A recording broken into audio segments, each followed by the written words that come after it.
Temelon Bawaga Swimyumya Ayede Yamasabima Bawane Badaviro, Nemu Quechaviro, Biolishide Yammo Bawade Temelon Bawade Bawadaku Yashi Lade Bogu, Leshi Bawama. At that time, she needed a chamber so in the Yammo Bawalo Pure. Palisa Bega Data Dhamma Sura Yammo Boa, Yinyon Biora. A cool Leshi Boama. That she tinsha she needed a Bogoria, the Yammo Boama, she needed a look to Biora. A Gangon look. Yammo Boa Ku, soon that Dwavi, Sure Kajaro. Temelon Boa, look pure. Temelon Boa go Balisa Bema, Tampraya Sura. Diboaga Niviro, Twayame Boa de Ku, Yinyon Biro, Tampraya, de Luton. Najamulu Yammo Boa ma Chite a chain nigga the cook. Temelon Boama Piame a chain nigga the Kulu. A chain in Nayago, Quechabiro, Pobiale shit. Uramiasa Hojara Mugere Diari de Maleve Yammo Boama Yashi Nide a Jugu Piposida de Yade Temelon Boama Yashi Kanzayame a Jugu Piposida de Yalo. The Luna Mu Quechabi horror. Data Dhamma Hita Yammo Boama a Jub Shitonzi a Joundia. Tambraya Hita Temelon Boama a Jub Shitonzi a Joundia. Loga Lurai ha Yammo Boa a Dreda a Lolo Jara Mahobu Temelon Boa a Dreba a Lolo Jayade. A Draco machine the Chu Luzam Yagaro. Temelon Boa a Yego, Sinzali Mashijabu. Yammo Boama Chana in Pio, Namoa Kodira Mam Hopene Sobiro. Coco go down Mayonji the Bobo. Comedy Usulo Budi Maro, no? Namoa Kodira Mam Hopulo Tenebogo, Namoa Comedy and Budi Marono Mechi Bon. Go Jundria make a comedilo with do deeply. The Ruma Dima Mo Kodima, Hogan. Dajamolo Yes of Yaga Diti Damisa Yo Ato Yosato Tambra Yigo Atavi Tamaya Dira Banidodi Paus di Sure Dinanaro Lishide Diti Damisa Yo Ato Yammo Boama Yashiame a Jew. Yosato Tambra Yigo Temelon Boama Yashiame a Jew. Eri a Jew Namurema. Atavi Tamaya Diro, Eri a Jew Namulongu, Ya or Lonane, Pinya Shiguma,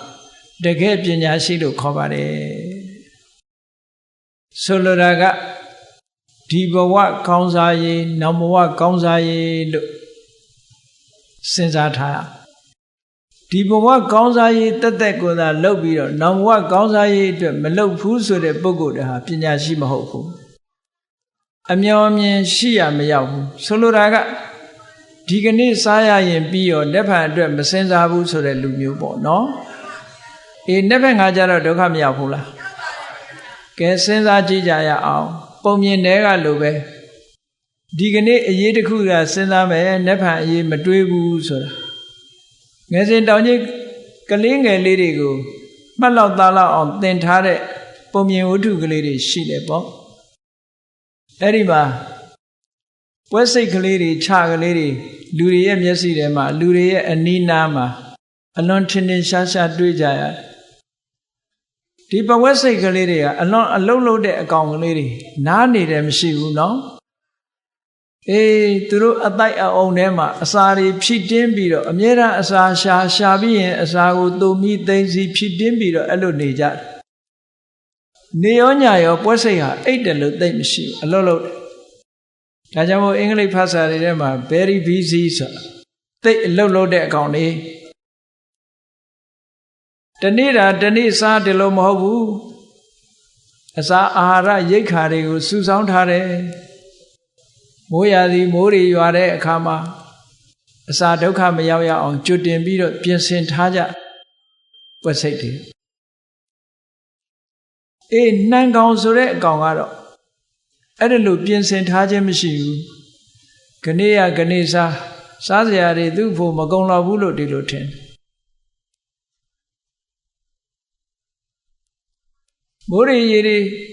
မိုးတွေရွာလို့ရေတွေလွှမ်းသွားတဲ့အခါနှံကောင်ကြီးဟာစားစရာမရှိတော့သေဆုံးอ่ะဘာဖြစ်လဲသူကနက်ဖန်အေးမတွေးဘူးဒီကနေ့အေးပဲတွေးတယ်တဲ့နော်ဘဝစိတ်လေးတွေကဒီကနေ့အေးတွေမကဘူးနက်ဖန်အေးပါတွေးတယ်ဒီကနေ့လဲဝအောင်စားမယ်နက်ဖန်အတွက်လည်းပဲရှိစေရမယ်အဲ့ဒီသဘောပဲမြတ်စွာဘုရားကဒိဋ္ဌဓမ္မေစယောအထောမျက်မှောက်ဘဝမှာရရှိရမယ့်အကျိုးယောသထောတမ္ပရာယိကိုတမလွန်ဘဝမှာရရှိနိုင်တဲ့အကျိုးအထာဝိတမေယဒီတော်ပညာရှိပုဂ္ဂိုလ်ဆိုတာအဲ့ဒီအကျိုးနှမျိုးလုံးကိုရအောင်ကြိုးစားရမယ်အဲ့ဒါလို့အကျိုးနှမျိုးကိုရအောင်ကြိုးစားနိုင်တဲ့ပုဂ္ဂိုလ်မှာတကယ်ပန္တိတပညာရှိတဲ့ပုဂ္ဂိုလ်လို့ဒီလိုတတ်မှတ်ရမှာအဲ့တော့ဘုန်းကြီးတို့တွေဟာမျက်မှောက်ဘဝအကျိုးအတွက်လည်းအလုပ်လုပ်ကြရမယ်တမလွန်ဘဝအကျိုးအတွက်လည်းပဲပြင်ဆင်ထားကြရမယ်လို့ဒီလိုပြောတာလူတိုင်းလိုပဲကိုမိသားစုဆိုလို့ရှိရင်တော့ဘိုးဘွားကစားမယ်ဆိုရင်လူတိုင်းမှာတမလွန်ဘဝရောက်သွားကြတဲ့ဆွေတွေမျိုးတွေမရှိဘူးလားရှိတယ်ဒီဘဝမှာအတူနေရတဲ့ဆွေတွေမျိုးတွေရှိတယ်လို့ပဲဒီဘဝကဆွန့်ခွာသွားလို့တမလွန်ဘဝရောက်သွားကြတဲ့ဆွေတွေမျိုးတွေလည်းရှိနေကြတယ်မိသားစုတစ်ခုတည်းမဲ့ကြည့်ဘုန်းကြီးတို့မိသားစုမှာညီကောင်မောင်နှမ12ယောက်ရှိတယ်12ယောက်ထဲကမျက်မှောက်ဘဝမှာရှိတာ4ယောက်ပဲရှိတော့အဲ့တော့ကျန်တဲ့ပုဂ္ဂိုလ်10ယောက်ကတမလွန်ဘဝရောက်သွားကြပြီအဲ့ဒီတမလွန်ဘဝရောက်သွားတဲ့ဆွေမျိုးတွေရဲ့အရေးကိုဘယ်လိုစဉ်းစားမလဲလူတိုင်းဟာတမလွန်ဘဝရောက်သွားတဲ့ဆွေမျိုးတွေရဲ့အရေးကိုစဉ်းစားကြရတယ်စဉ်းစားပုံစဉ်းစားနည်းကြတော့မတူကြဘူးတယောက်နဲ့တယောက်မိမိတို့ရဲ့ဓလေ့ထုံးတမ်းစင်လာအားလျော်စွာဆောင်ရွက်လုပ်ကိုင်ကြတာရှိတယ်ပေါ့ဘုရားဘာသာမြန်မာလူမျိုးတွေကတော့တမလွန်ဘဝရောက်သွားတဲ့ဆွေတွေမျိုးတွေအတွက်ကုသိုလ်ကောင်းမှုတွေလုပ်ပေးပြီးတော့လာလေတို့နှစ်လေတို့ဒီလိုလုပ်ပြီးတော့ကုသိုလ်ကောင်းမှုတွေလုပ်ပြီးတော့ဆွေတွေမျိုးတွေကိုအမတ်တရားအနေနဲ့ကုသိုလ်ကောင်းမှုတွေလုပ်ပြီးတော့ပေးကအမြတ်တမ်းပေးဝေလေးရှိတယ်ဟုတ်လားအမြတ်တမ်းပေးဝေကြတယ်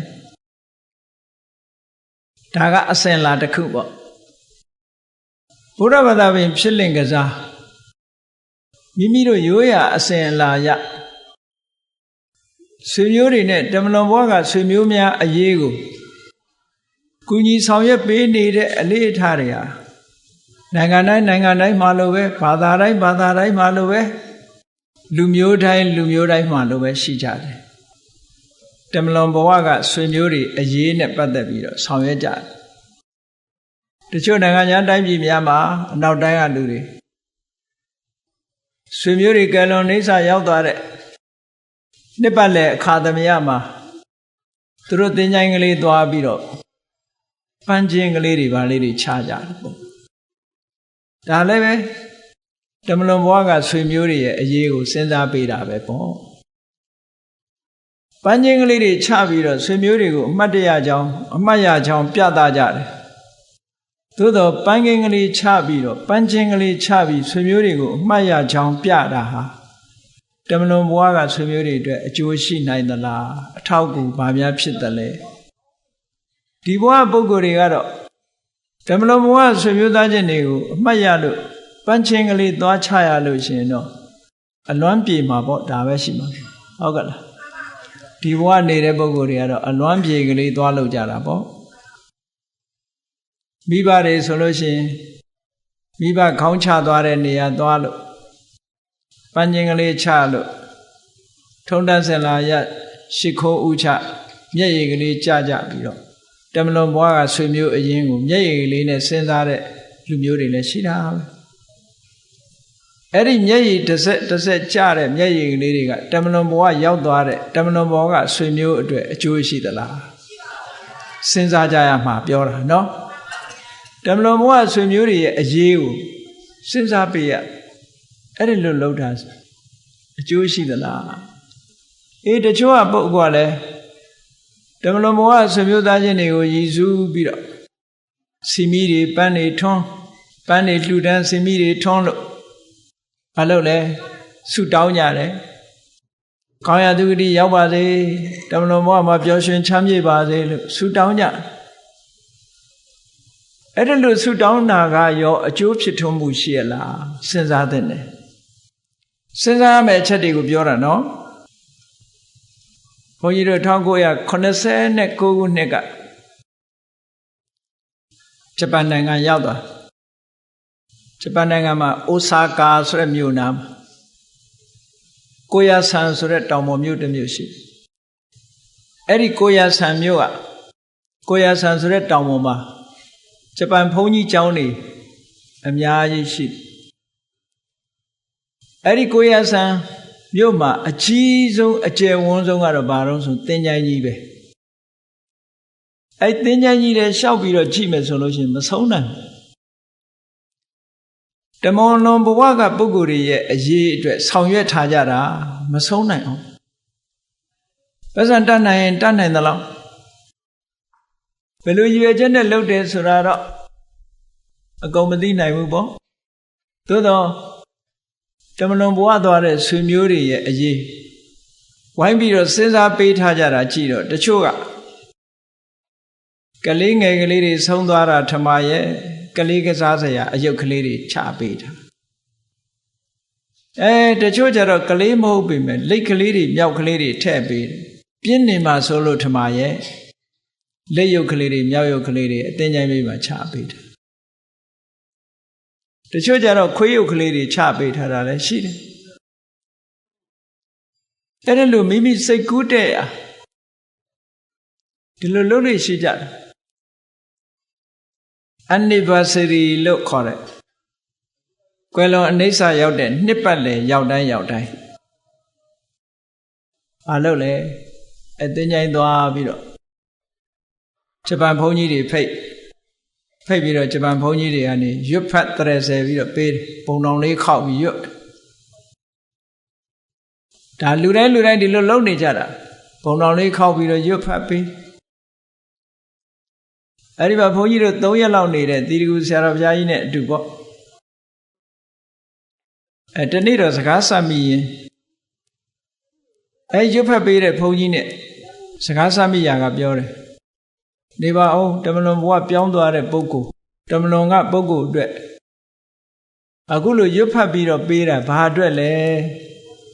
ဘယ်လိုအဓိပ္ပာယ်နဲ့ရွတ်ဖတ်ပေးတာလဲဆိုသူကပြောတယ်တမလွန်ဘဝမှာတည်သွားတဲ့ပုဂ္ဂိုလ်ရဲ့ spirit ဝိညာဉ်ကလေးတွေပေါ့ spirit တည်သွားတဲ့ပုဂ္ဂိုလ်ရဲ့ဝိညာဉ်ကလေးဟာနောက်ဘဝကူးဖို့ရအတွက်လမ်းရှာနေတာကောင်းတဲ့လမ်း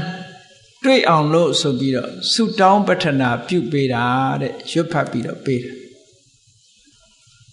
အနုဆိုဝိညာဉ်လေးကလမ်းပြောင်းတယ်လမ်းပြောင်းနေလို့ရှိရင် तू ကောင်းရမွန်ရမရောက်နိုင်ဘူးမျက်စိလဲနေဒီနားတယ်မဲ့ तू တဝဲလဲဖြစ်တယ်အဲ့ဒါလို့လမ်းကြောင်းတွေ့သွားအောင်ကောင်းတဲ့ဘဝရောက်သွားအောင်ရွတ်ဖတ်ပေးတာပါတဲ့အဲ့လိုလားဒီလိုဆိုလို့ရှိရင်ဒီလိုရွတ်ဖတ်ပေးလိုက်လို့ ဝိညာဉ်လေးတွေဘယ်နှခုများကောင်းရာသူဂတိရောက်သွားတယ်လို့ဆိုတာမှတ်တမ်းများရှိလားလို့ဆိုအဲ့လိုတော့မသိပါဘူးတဲ့နော်အဲ့လိုတော့မသိဘူးထုံးစံမှုပဲရွတ်ပေးတာပါအဲ့လိုဖြေတာကိုတွေ့ခဲ့ရတယ်ပေါ့အဲ့တော့ဆိုလို့ရှိရင်အကျိုးရှိလို့ရှိညာရမ်းလောက်တာလို့ဆိုတာပြောလို့မရဘူးလားကျိုးရှိမရှိဘယ်သူမှမပြောနိုင်ဘူးတမလွန်ဘဝရောက်သွားတဲ့ပုဂ္ဂိုလ်ကလည်းဘယ်နေမှလည်းမသိဘူးသို့တော့အကျိုးရှိလို့ရှိညာဆိုရင်တမလွန်ဘဝကဆွေမျိုးသားချင်းတွေရဲ့အရေးကိုစဉ်းစားပေးပုံကတစ်မျိုးပေါ့နယ်သာလန်နိုင်ငံရောက်တော့နာဒန်ဆိုတဲ့မြို့လေးနီးနားမှာတောအုပ်ကြီးတစ်ခုဖြတ်လိုက်တာနဲ့တပြိုင်နက်ဟိုဘက်မှာသုတ်တန်ကြီးတစ်ခုရှိဟိုသုတ်တန်ဆိုရင်ပဲကြောက်เสียမကောင်းဘူးတန်တန်ပြန်ပြန်ပန်းဝိရင်ကြီးလို့လောက်ထားအဲ့ဒီထဲမှာထူးထူးခြားခြားဘာတွေ့တော့ဆိုသုတ်တန်အဝင်ဝါနားမှာတစ်ပင်ကြီးတွေဟာတစ်ကိုင်းကြီးတွေကဘာနဲ့တူတော့ဆိုလို့ရှိရင်ဆံပင်ဖားရချထားတာနဲ့တူတယ်တစ်ကိုင်းကြီးတွေကအပေါ်မတက်ဘဲနဲ့အောက်ကိုလဲပြားပြီးတော့ကားထွက်တယ်နော်ဆံပင်ဖားရချထားတဲ့ပုံစံအဲ့ဒီတစ်ပင်ကြီးတွေကိုသူတို့ဘယ်လိုခေါ်တော့လို့မေးတော့ weeping tree တဲ့ငိုးနေသောတစ်ပင်ကြီးများလို့ဒီလိုခေါ်တယ်အဲ့ဒီတော့သုတ်တံမှာငိုးနေသောတစ်ပင်ကြီးများရဲ့အောက်မှာတောယုံကလေးတွေခိုအောင်ပြီးတော့နေကြတယ်သုတ်တံနဲ့လှည့်ပြီးတော့ကြည့်လိုက်တဲ့အခါမှာခဏကပန်းချင်းကလေးတွေချထားတာရှိတယ်အယုတ်ကလေးတွေချထားတာရှိတယ်နာမည်လေးတွေရေးထားတာရှိတယ်ဘယ်နေ့ဘယ်ရက်ကဘယ်သူကွယ်လွန်နေစာရောက်သွားသည်ဆိုတာလေးတွေရေးထားတယ်မှတ်တမ်းလေးတွေကြောက်စာလေးတွေကြောက်ပြားလေးတွေကတ်ထားတယ်တမလွန်ဘဝကဆွေမျိုးများရဲ့အရေးကိုဒီလိုဆောင်ရွက်ထားကြတယ်အဲ့ဒီဆောင်ရွက်မှုတွေကဒီဘဝနေတဲ့ပုဂ္ဂိုလ်အတွက်အလွမ်းပြေကလေးတော့ဖြစ်ကောင်းဖြစ်လိမ့်မယ်နောက်ဘဝအတွက်အကျိုးရှိမရှိတမလွန်ဘဝကပုဂ္ဂိုလ်အတွက်အကျိုးရှိသလားမရှိဘူးလားဆိုတာတော့ဘယ်သူမှမပြောနိုင်ဘူးတဲ့ဟုတ်ကဲ့တချို့မြန်မာနိုင်ငံမှာတွေ့ရဘူးလားပေါ့ Chinese tradition တရုတ်မျိုးသားမျိုးကွယ်လွန်နေစာရောက်သွားတဲ့အခါကျတော့တမလွန်နေစာရောက်သွားတဲ့တမလွန်ဘဝရောက်သွားတဲ့ဆွေမျိုးသားချင်းအတွက်ငွေစက်ကူတွေပတ်စံအတုပေါ့လေအစ်စ်တော်လည်းလုံးလို့မရဘူးငွေစက်ကူအတုတွေမီးရှို့ပြီးတော့ပေးလိုက်ပါအတွက်နောက်ဘဝသုံးဖို့အတွက်နော်သို့တော့တမလွန်ဘဝပါသွားတာတော့ဘာမှမမြင်ဘူးဒီရှို့လိုက်တာလည်းပဲပြာဖြစ်သွားတာပဲတွေ့လိုက်ရတာလမ်းမှာလည်းခင်းသွားတယ်စာရွက်တွေဘာတွေတော့မသိဘူးပေါ့ဝိုးဖို့စားဖို့ဆိုပြီးတော့အဝတ်တွေအစားတွေလည်းပြည့်စုံအောင်ထည့်ပြီးတော့မြေထဲမြုပ်ပေးလိုက်ကြတယ်သို့တော့ညကြတော့သုတ်တန်ဆောင်နေတို့ဘာတို့သူ့ဘာယာစာတွေကဖော်ပြီးတော့ကောင်းတာတွေယူလိုက်ကြဘောလူတော့တုံးလုံးပဲခြံရတာရှေးကဆိုရင်ပို့ပြီးတော့ဟိုရင်းဖြစ်သေးတယ်နောက်ဘဝမှာ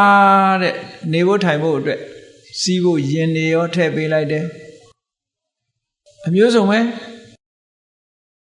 ဒါတွေကတော့သုတ်တန်တစ်ခုကိုသင်္ချိုင်းတစ်ခုကိုလေးလာကြည့်မယ်ဆိုလို့ရှိရင်လူသားမျိုးနွယ်တွေဟာအမျိုးမျိုးစိတ်ကူးကြံစပြီးတော့တမလွန်ဘဝကဆွေမျိုးတွေရဲ့အရေးကိုဆောင်ရွက်နေကြတာဒီကနေ့အထိပဲဒီကနေ့အထိဆောင်ရွက်နေကြတယ်အဲ့ဒီဆောင်ရွက်သမျှတွေဟာတကယ်ကောအကျိုးရှိပါလားလို့စဉ်းစားတဲ့နဲ့သို့တော့မစဉ်းစားဘဲနဲ့ဆောင်ရွက်နေတာတွေအများကြီးပဲလောကကြီးမှာတကယ်အကျိုးရှိမရှိမသိဘဲနဲ့လုံနေကြတာတွေမများဘူးလားများတယ်မှန်းဆပြီးတော့လုံနေတာဒီလိုလုံတာဘာအကျိုးရှိတယ်ဆိုတာစဉ်းစားတဲ့နာပေါ့အခုမြန်မာပြည်မှာလုံနေတာလေးတွေရှိသေးတယ်သေတဲ့လူကသေသွားပြီဘာလုံနေမွေးနေ့တွေလုံနော်သေသွားတဲ့ပုဂ္ဂိုလ်အသက်100ပြည့်မွေးနေ့ဆိုတော့သေတဲ့ပုဂ္ဂိုလ်ကအသက်100ရှိပါအောင်မလားလူတယောက်ဟာသေသွားပြီဆိုပါစို့ 80 လောက်ကသေသွားပြီသူ့ရဲ့မွေးနေ့အနှစ်တရာပြည့်ဆိုပြီးတော့နောက်အနှစ်20လောက်ကြာလာလှုပ်တယ်တခါတရံကြတော့ဒီလူကရှိသေးလို့လားတကယ်အသက်ရှင်နေတာလားဆိုတော့မဟုတ်ဘူးသေတာဖြင့်ကြာပြီအရိုးတောင်ဆွေးသွားပြီသို့တော့မွေးနေ့ဆိုပြီးတော့လှုပ်မွေးနေ့လှုပ်ပြီးကုသိုလ်ကောင်းမှုလုပ်ရင်တော့ကုသိုလ်တော့ရတာပေါ့ကုသိုလ်ရပါတယ်အမတ်တရားလည်းဖြစ်တော့ဖြစ်တာပေါ့သို့တော့အဲ့ဒီလူကအသက်တရားဟုတ်ပါမလားသူသေးတာက80လောက်ကသေသွားတယ်ဆိုသူဘယ်လိုလုပ်ပြီးအသက်တရားပြည့်မလို့မပြည့်ဘူးပေါ့နိုင်ငံရခြားမှာဗမာပြည်မှာတော့သိမတွေ့ရပါဘူးကြော်ညာဈေးတွေကြီးလို့ထမရဲ့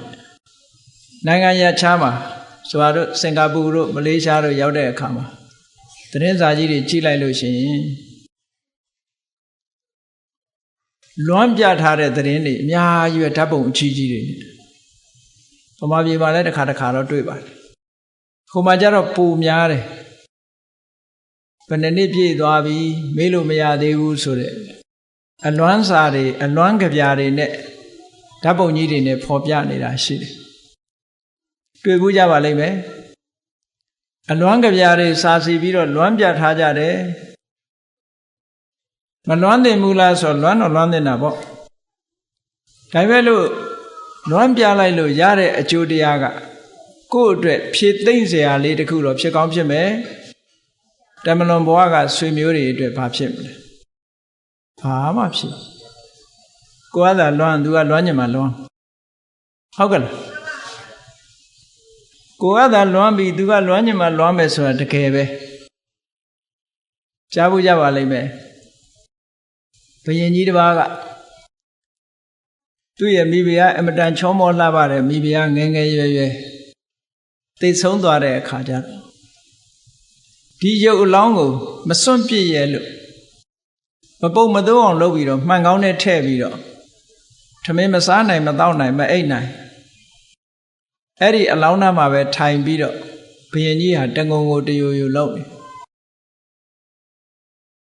ဘယ်သူမှနားချလို့မရဘူးတည်သွားတဲ့ပုဂ္ဂိုလ်ဆိုတာပြန်ခေါ်လို့လည်းရတာမဟုတ်ဘူးနားချလို့မရဘူးနောက်ဆုံးကျတော့ပညာရှိအမတ်တွေကဥယျာဉ်ထဲမှာရောက်နေတဲ့ပညာရှိယသိကြီးတစ်ပါးကိုတွေ့တော့အဲ့ဒီယသိကြီးကိုပင့်ပြီးတော့နားချခိုင်းရယသိကြီးကပြောတယ်တဲ့ရှင်မင်းကြီးဘယ်သူ့ကိုလွမ်းနေတာတော့ဒီမိဖုရားလေးကိုလွမ်းနေတယ်အဲ့ဒီမိဖုရားလေးပဲရောက်နေတယ်ဆိုတာသိလားမသိဘူးအရှင်ဘုရားသိရင်ပြောစမ်းပါသိတယ်ငါမင်းမိဖုရားလေးဥယျာဉ်ထဲမှာရောက်နေတယ်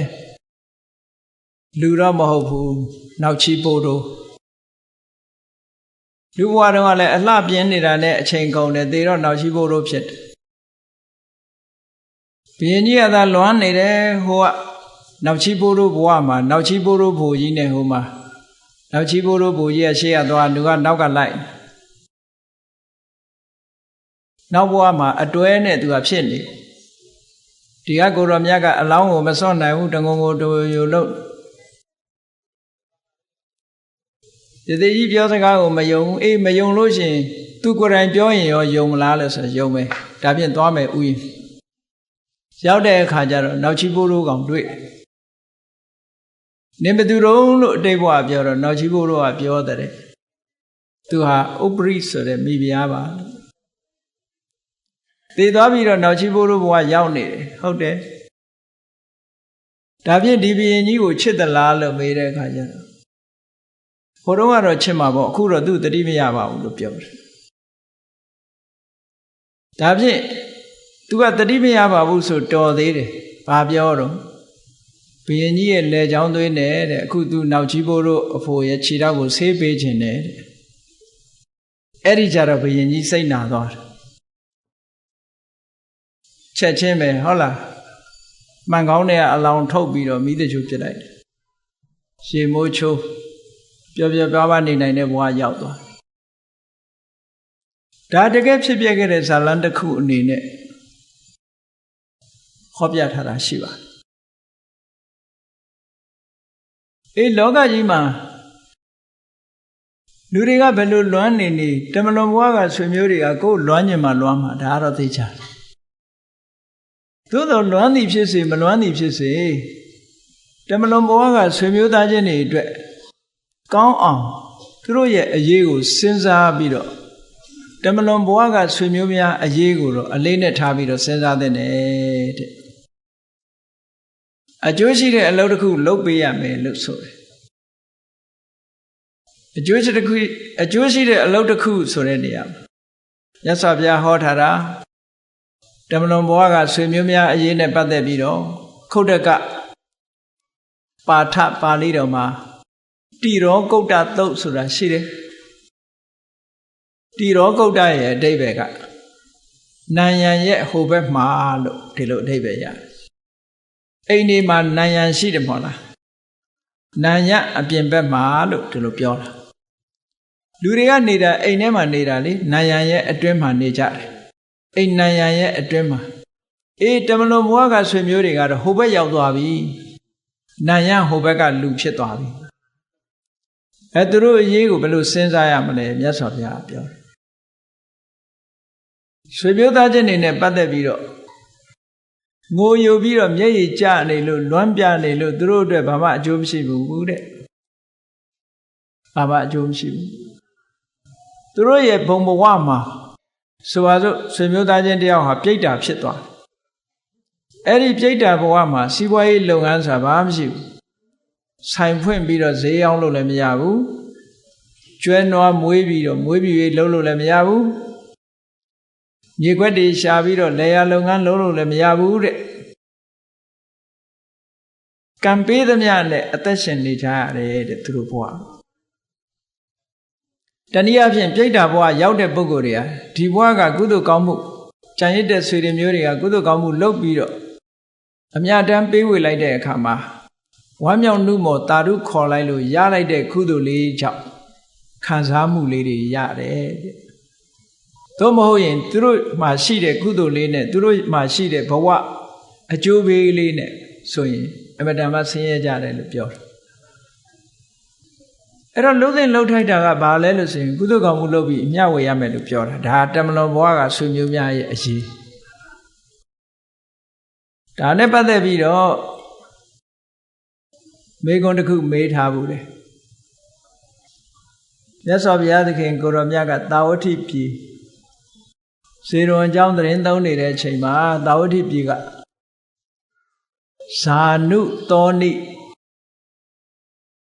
ဆိုတဲ့ပုံနာကြီးတယောက်ရှိဇာနုသောနိဆိုတာမင်းဆရာပရောဟိတ်ပဲယာဓုရဲ့နာမည်လို့ပြောတယ်ဇာနုသောနိဆိုတဲ့ဘုရင်ဆရာပရောဟိတ်ပုံနာကြီးကမြတ်စွာဘုရားကိုမေးတယ်တဲ့သူတို့အစဉ်အလာယုံကြည်ချက်အရာတမလွန်ဘဝပြောင်းသွားတဲ့ပုဂ္ဂိုလ်တွေအတွက်ကုသိုလ်ကောင်းမှုတွေဒါနကောင်းမှုတွေပြုပေးကြတယ်အလှူဒန်းလုပ်ပေးတယ်ဒါကဘယ်သူကိုရည်စူးပြီးတော့လှူပါတယ်ပေါ့တတ္ထလို့ခေါ်တဲ့တမလွန်ဘဝပြောင်းသွားတဲ့ပုဂ္ဂိုလ်တွေကိုထမင်းနေပါလေထမင်းဟင်းနေတီထားပြီးတော့ကျွေးမွေးကြတယ်သူတို့အတွက်ထမင်းခဲပွဲတွေကိုပြင်ဆင်ပြီးတော့ကျွေးမွေးကြတယ်ဒါနကောင်းမှုတွေလုပ်ပေးကြတယ်ထမင်းခဲပွဲပြင်ဆင်ပြီးတော့လုပ်ကြတယ်အဲ့ဒီကုသိုလ်ကောင်းမှုတွေဟာအဲ့ဒီလိုလုပ်တာဟာတမလွန်ဘဝရောက်သွားတဲ့ပုဂ္ဂိုလ်တွေအတွက်တကယ်ပဲသူတို့စီမှာအကျိုးကျေးဇူးတွေရရှိနိုင်သလားဒီဒါနကောင်းမှုတွေကိုသူတို့တကယ်ပဲခံစားရသလားလို့ဘေးကိုမေးတာဘုန်းကြီးတို့တွေလည်းပဲကြည့်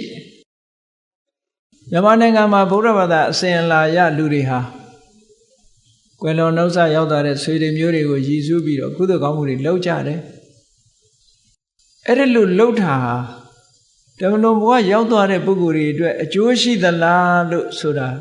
စဉ်းစားဖို့လိုအပ်တယ်ပေါ့မလိုအပ်ဘူးလားမစဉ်းစားဘဲနဲ့လုပ်လို့ရှိရင်ဆိုပါစို့ တမလွန်ဘဝကပုဂ္ဂိုလ်ကဘယ်နေမှလည်းမသိဘူးလိပ်စာလည်းမရှိဘူးရှိရလားလိပ်စာမရှိသလိုတယ်လီဖုန်းနံပါတ်လည်းမရှိဘူး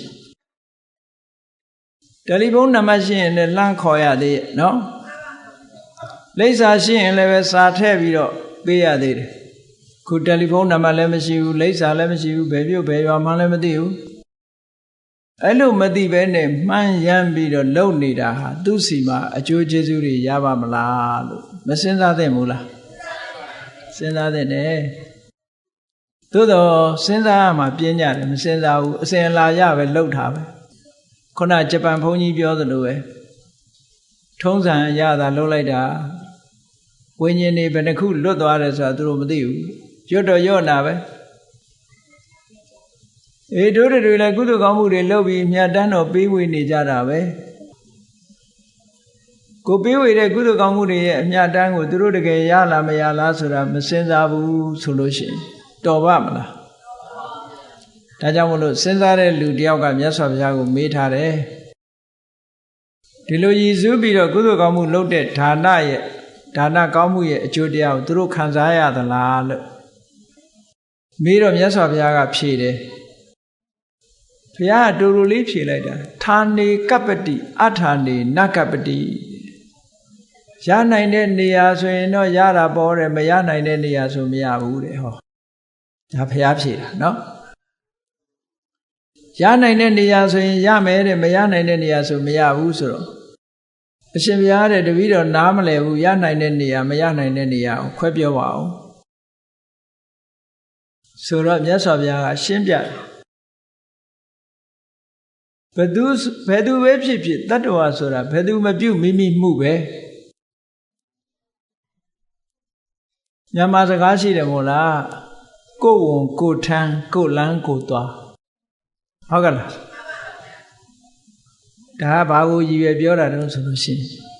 တမလွန်ဘဝခရီးသွားတဲ့အကြောင်းကိုပြောတာကိုယ်ဝန်ကိုယ်ထမ်းတမလွန်ဘဝမဟုတ်ဘူးခုဘဝမှာခရီးသွားရင်ကတော့ကိုယ်ဝန်ကိုအလုသမားငှားပြီးတော့ထမ်းခိုင်းတာရှိတယ်လေဟုတ်ကလားကိုယ်ဝန်ကိုယ်ထမ်းမဟုတ်ဘူးကိုယ်ဝန်ကိုသူ့ထမ်းခိုင်းမယ်ကိုယ်လန်းကိုမသွားဘူးကားလန်းကသွားမယ်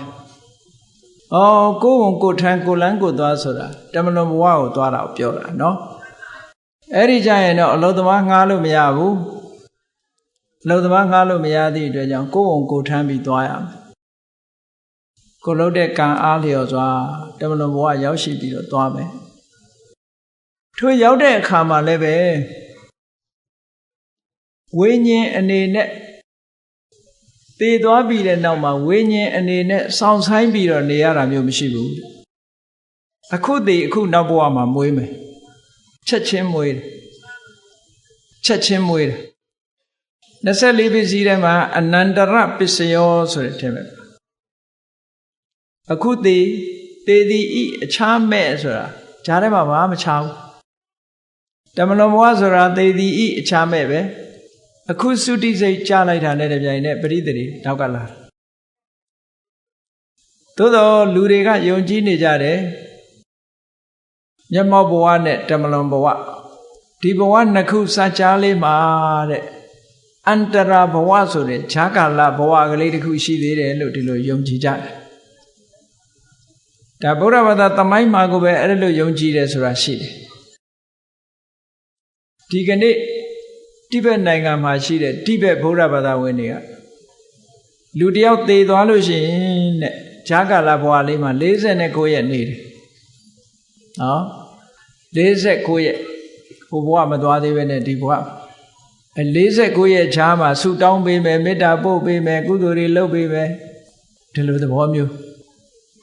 မြန်မာလူမျိုးတွေလည်းပဲယုံကြည်တဲ့သဘောလေးရှိတာပဲရက်လဲတယ်ဆိုတာဘယ်နှစ်ရက်မှလဲတာလဲ9ရက်မှလဲတာမြို့ကလူတွေတော့မြန်မြန်လဲပြစ်ကြတယ်ထင်ပါ9ရက်ရက်လဲတယ်ဆိုတာတချို့လူတွေကထင်တယ်9ရက်မရှိမချင်းသေသွားတဲ့လူကအိမ်ပေါ်ကမဆင်းဘူးတဲ့ဒါကြောင့်မို့ထင်တယ်ကြောက်ကြသေတော့ကတော့တူတူနေပြီးတော့ရှင်တော့ကတော့တူတူနေပြီးသေကြတော့မှဘယ်လိုကြောင့်ကြောက်တယ်သိကြောက်ဖို့ကောင်းတာမသေခင်ကကြောက်ဖို့ကောင်းတာသေသွားရင်ဘာမှလုပ်လို့ရတာမဟုတ်တော့ဘူးเนาะ သို့တော့လူတော်တော်များများကတည်သွားမှကြောက်တယ်မလှုပ်နိုင်မှပိုကြောက်တယ်နော်လှုပ်နိုင်တော့ကတော့မကြောက်ဘူးသိပြီးတော့9 ရက်တိတိအန္တရာဘဝဈာကာလဘဝကြီးတစ်ခုရှိတယ်လို့အန္တရာဘဝဝါဒီဆိုတာရှိတယ်ဒါကြောင့်မို့လို့အဘိဓမ္မာကျမ်းထဲမှာဝိထိပုတ်ပိုင်းလို့လည်းခေါ်တယ်ဘုံပိုင်းလို့လည်းခေါ်တယ်အဲ့ဒီဘုံပိုင်းထဲမှာတတ္တဝါတယောက်ဟာသုတိပြီးတာနဲ့တပြိုင်နက်သေပြီးတာနဲ့တပြိုင်နက်သေပြီးသည်ရဲ့သေပြီးတာနဲ့တပြိုင်နက်လုံးဝခြားကွယ်မှုမရှိပဲပရိသေစိတ်ဆိုတာပေါ်တာပါတဲ့သုတိစိတ်ကြလိုက်ပြီးတာနဲ့တပြိုင်နက်ပရိသေစိတ်ဆိုတာပေါ်တာပါဘဝန္တရပဋိတန္ဒာနဝတေနပဋိတန္တိသင်္ခါတံမာနတံဥပ္ပစ္စမာနမေဝပဋိဋ္ဌာတိဘဝန္တရေတဲ့သရေစိတ်လေးပေါ်လိုက်ကြတဲ့တမလွန်ဘဝရောက်သွားပြီတဲ့တမလွန်ဘဝရောက်နေပြီဘုန်းကြီးတို့တွေလည်းဟိုဘဝကသေးလာတာဒီဘဝအသက်50ရှိရင်သေးလာတာ250ရှိပြီဒီဘဝအသက်60ရှိတဲ့လူကသေးလာတဲ့ဟာဘယ်လောက်ရှိပြီနော်အနည်း60ရှိလာပြီသေပြီးတာနဲ့တပြိုင်နက်ချက်ချင်းဖြစ်ကြတယ်ကံကြမ္မာအားလျော်စွာအချို့ပုဂ္ဂိုလ်တွေကဒီဘဝကူးတဲ့နေရာမှာအဓိကအဆုံးဖြတ်ပေးနေတာတွေကဘာလို့လဲလို့ဆိုရင်သူစရိုက်နဲ့ဒုစရိုက်ပဲမြတ်စွာဘုရားရဲ့ဒေသနာတော်တွေကိုလေ့လာပြီးတော့ကြည့်မယ်ဆိုလို့ရှိရင်ဒုစရိုက်လှုပ်တဲ့ပုဂ္ဂိုလ်တွေကငရဲတရိစ္ဆာန်ပြိတ္တာဆိုတဲ့အပေပုံတွေမှာသွားတယ်သူစရိုက်တွေကအကျိုးပေးတာလူဘုံနတ်ဘုံမှာအကျိုးပေးတယ်ဒုစရိုက်ကငရဲတရိစ္ဆာန်ပြိတ္တာမှာအကျိုးပေးတယ်တော့အလုံးသိတဲ့အတိုင်းပဲဒုစရိုက်10ပါးအဲ့ဒီဒုစရိုက်10ပါးဆိုတဲ့ထဲမှာစိတ်ထဲမှာဖြစ်တဲ့ဒုစရိုက်ကိုသိပြီးလူတွေကအတိမတ်မထားကြဘူးเนาะကျန်တာတွေသာဒုစရိုက်လို့ထင်တာစိတ်ထဲမှာဖြစ်တဲ့ဒုစရိုက်ကဘာလဲအဘိဇ္ဇာပြာပါဒမိစ္ဆာဒိဋ္ဌိအဘိဇ္ဇာဆိုတာသူများပိုင်တဲ့ပစ္စည်းကိုကိုယ်ပိုင်ဖြစ်ချင်တဲ့အတွေးလောဘနဲ့တွေးတဲ့အတွေးသူပစ္စည်းကိုပစ္စည်းလုပ်ချင်တဲ့အတွေးအဲ့ဒီတွေးယုံနဲ့ပဲဒုစရိုက်ဖြစ်သွားပြီအကုသိုလ်ဖြစ်သွားပြီကာမပဋ္ဌမြောက်သွားပြီပါဇက်ကပြောစရာမလိုသေးဘူးခန္ဓာကိုယ်ကလှုပ်တာမဟုတ်သေးဘူးကိုယ်ဒီလက်ရောက်လှုပ်တာမဟုတ်ဘူးဒီအတွေးလေးတွေးပြီးလိုက်တာနဲ့တပြိုင်တည်းအဘိဇ္ဇာဆိုတာဖြစ်သွားအဲ့ဒါဒုစရိုက်ဖြစ်သွားပြီဒုစရိုက်သည်အဲ့ဒီလောဘသည်တာမန်စေရနာကိုခေါ်ရတဲ့ကံမျိုးမဟုတ်ဘူးဒီလောဘကိုယ်တိုင်းကိုကအဘိဇ္ဇာဆိုတဲ့လောဘကိုယ်တိုင်းကိုကကံဖြစ်သွားပြီလို့ပြောတယ်ကံဖြစ်သွားရင်အကျိုးပေးတော့မှာပေါ့ဟုတ်ကဲ့လားထို့တူပဲဗျာပါဒရိုးရိုးစိတ်ဆိုးတာမဟုတ်ဘူးဒီလူဒုက္ခရောက်သွားပါစေသိသွားရင်ကောင်းမှာပဲပျက်စီးသွားရင်ကောင်းမှာပဲဆိုတဲ့ဒီအတွေးလေးတွေးလိုက်လို့ရှိရင်ဗျာပါဒဖြစ်သွားပြီအဲ့ဒီဗျာပါဒအတွေးလေးဟာကံအရာမြောက်သွားလို့သူ့ကိုမနောဒုစရိုက်အကုသလကာမပဋ္ဌာလို့ခေါ်တယ်ဟောအကျိုးပေးသွားပြီသူကအကျိုးပေးဖို့အခြေအနေဖြစ်သွားနောက်တစ်ခုကမိစ္ဆာဒိဋ္ဌိတွေးလိုက်တယ်ကံကံရဲ့အကျိုးဆိုတာမရှိဘူးကံတရားတွေရဲ့အကျိုးမရှိဘူးဆိုတဲ့နတ္ထိကဒိဋ္ဌိကုသကံအကုသကံတို့ရဲ့အကျိုးကိုညှင်းပယ်တယ်ဒီဘဝဟိုဘဝကိုညှင်းပယ်တယ်အမေအဖေကိုညှင်းပယ်တယ်အမေအဖေပေါ်မှာပြုလုပ်တဲ့ကုသိုလ်ကောင်းမှုကျေးဇူးပြုမှုစော်ကားမှုတွေကိုညှင်းပယ်တယ်သေပြီးပြန်ဖြစ်တယ်ဆိုတာကိုညှင်းပယ်တယ်လောကကြီးကိုထူးထူးခြားခြားသိမြင်ပြီးတော့အကျဉ်းမှန်နဲ့လောကကြီးအကြောင်းကိုပြောပြနိုင်တယ်ဖျားရှိတယ်ဆိုတာကိုညှင်းပယ်တယ်အဲ့ဒီညှင်းပယ်တဲ့အတွေးတွေတွေးမိလိုက်တဲ့ပုဂ္ဂိုလ်ဒါမိစ္ဆာဒိဋ္ဌိသူ့အတွေးတွေကမိစ္ဆာဒိဋ္ဌိခေါ်တယ်အဲ့ဒါ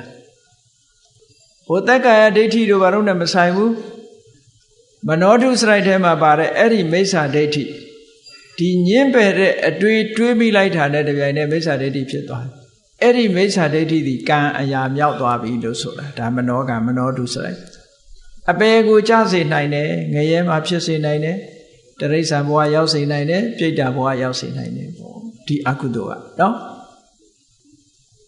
နှုတ်ကပြောတဲ့အကုသိုလ်တွေလူတိုင်းသိတယ်မုဒ္ဒဝါဒပိတုဏဝါစာပရုဒ္ဒဝါစာတမ္ပပလာပ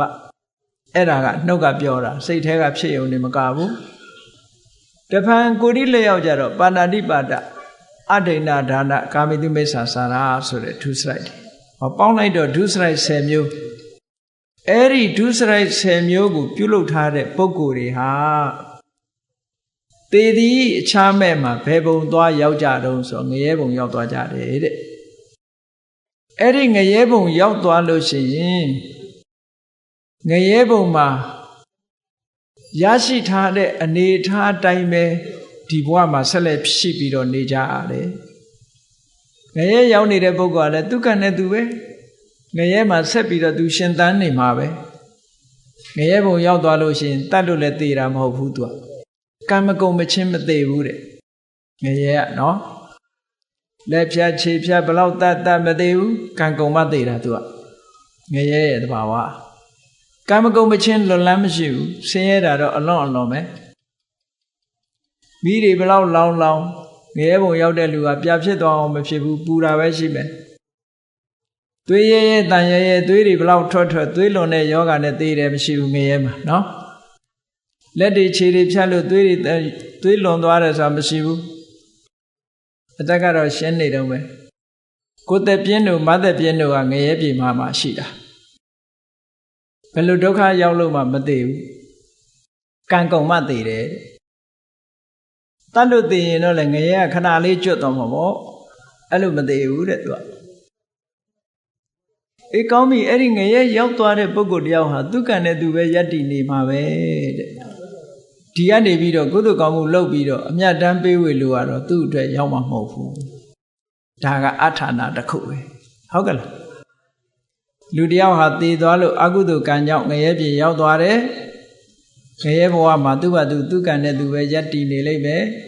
ဒီကနေကုသိုလ်ကောင်းမှုလုပ်ပေးပေမဲ့လို့ဒီကုသိုလ်ကောင်းမှုရဲ့အကျိုးကိုသူမခံစားရဘူးတဲ့ဘာဖြစ်လို့မခံစားရတာတုံးလို့မေးလို့ရှိရင်သူနဲ့အဆက်အသွယ်ပြတ်သွားပြီဒီအကုသိုလ်ကောင်းမှုလုပ်တာကိုသူသိပါမလားမသိဘူးမသိလို့သာရုမခေါ်နိုင်ဘူးကုသိုလ်ဆိုတာပတ္တာနုမောဒနာအမြဝေလိုက်တဲ့အခါမှာပတ္တိဌာနအနေနဲ့အမြပေးဝေလိုက်တဲ့အခါပတ္တာနုမောဒနာလို့ဆိုတဲ့သာရုဆိုတဲ့ဝမ်းမြောက်မှုပေါ်သာရုခေါ်ပြီးလက်ခံလိုက်မှကုသိုလ်ဆိုတာရတာဒီတိုင်းမရဘူးဒါကြောင့်မို့လို့အမြဆိုတဲ့အခါသာရုနဲ့ခေါ်ကြရတာသာရုမခေါ်ပဲပါဇက်ပိတ်နေအမြမရဘူးနော်အေးသာရုခေါ်တာဟာဘာမှမရဘူးလို့တချို့ကထင်ကောင်းထင်လိုက်မယ်သူများကုသိုလ်ကောင်းမှုလုပ်လို့သာရုခေါ်တာဟာမရဘူးလို့ထင်ကောင်းထင်လိုက်မယ်သာရုခေါ်တဲ့အကျိုးလည်းရတယ်နော်ဘာဖြစ်လို့မရဘူးထင်တာတော့ဆိုပတ်စံရှိနေတဲ့ပုဂ္ဂိုလ်တယောက်ကိုမုံဘိုးလေးတွေသွားပေးမယ်တရားနေရာမုံဘိုးပေးမယ်ဆိုရင်အရာရောက်ပါမလားရောက်ဘူးသူ့အိမ်မှာလည်းစားစရာတွေရှိတယ်သွားပြီးတော့စားစရာလေးတစ်ခွက်ပေးလို့ရောအရာရောက်မလားမရောက်ဘူးအဲ့ဒါမျိုးလိုပဲဟိုမှာစားစရာတွေပြည့်နေတဲ့အချိန်မှာသာရုခေါ်တာအတွက်ကဘာမှသူ့မှာအရာမထင်တယ်လို့ဖြစ်တယ်ပေါ့သို့တော့တတိထင်ရှားဘဝမှာသာရုခေါ်တာအကျိုးပေးတယ်ဆိုတာ950ဇတ်ထဲမှာရှိတယ်နော်သင်္ခပုံနာဆိုတာဖះလောင်မယ်ပင်လယ်ခရီးကိုဖြတ်တန်းတော့မယ်ဆိုတဲ့အခါမှာလမ်းမှာတွေ့ခဲ့တဲ့အရှင်မြတ်တစ်ပါးကိုအရှင်မြတ်တစ်ပါးဟာနေဘူးကျဲကြီးထဲမှာလမ်းပေါ်မှာပူတဲ့နေဘူးပြင်ကြီးမှာခီးသွားတဲ့အခါကျတော့ကွာတာနဲ့ပူနှုံးလို့အဲ့ဒီအချိန်မှာသူစီးလာတဲ့ဖနက်ကိုချွတ်ပြီးတော့တတ်ရဖြစ်အောင်တန်ရှင်းပွတ်တက်ပြီးတော့ထိုအရှင်မြတ်ကိုဖနက်တရားလှူလိုက်တယ်နော်အဲ့ဒီဖနက်တရားလှူပြီးတဲ့အခါမှာသူကသင်္ဘောတက်တယ်သင်္ဘောပေါ်ရောက်တော့ခရီးဆက်တော့ပင်လယ်ထဲမှာမုန်တိုင်းနဲ့မိပြီးတော့သင်္ဘောပြတ်ပါလေရော